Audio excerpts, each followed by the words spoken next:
बाद में doctor Thomas ने सोचा कि वह इस ब्रेन के टुकड़े को दुनिया भर के डॉक्टर के पास रिसर्च के लिए भेजेंगे, और उसने ऐसा ही किया। उसने इस आइंस्टीन के ब्रेन के टुकड़ों को दुनिया भर के साइंटिस्टों के पास रिसर्च के लिए भेज दिया, जिसके 30 साल बाद डॉक्टरों ने बताया कि आइंस्टीन का ब्रेन आम इंसान की तरह बिल्कुल नहीं था, क्योंकि किसी भी इंसान का ब्रेन 2 भागों में बटा होता है, लेफ्ट और राइट ब्रेन। लेफ्ट साइड के ब्रेन का काम होता है लिखना, समझना या किसी सवाल को सोल्व करना, और राइट ब्रेन का काम होता है आकृति को समझना, पेंटिंग और कई सारे काम होते हैं। आइंस्टीन के ब्रेन में कॉर्पस कोलोसस नाम की मात्रा हद से ज्यादा थी। इसी वजह से वह अपने दिमाग में ही किसी भी सवाल को बिना लिखे कैलकुलेट करके उसका आंसर बता देता था।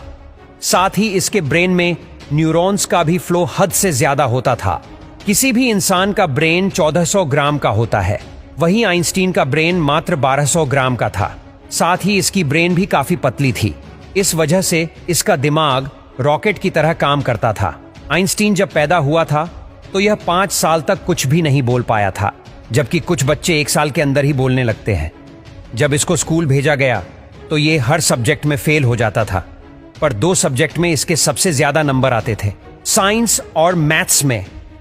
जब ये स्कूल जाता था तो कई टीचर इससे डर जाते थे, क्योंकि ये ऐसे ऐसे सवाल पूछता था कि जिसका आंसर टीचर को भी पता नहीं होता था।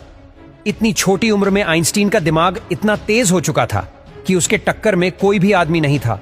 अपने पूरे जीवन में आइंस्टीन ने ऐसी ऐसी थ्योरी पब्लिश की जिसकी वजह से साइंस आज इतना आगे निकल चुका है। अगर आइंस्टीन ना होते तो हम साइंस में इतनी तरक्की नहीं कर पाते। आइंस्टीन की मौत के इतने साल बाद भी आज आइंस्टीन के ब्रेन के टुकड़े न्यूयॉर्क के म्यूजियम में रखा हुआ है, जहां पर आप जाकर देख भी सकते हैं।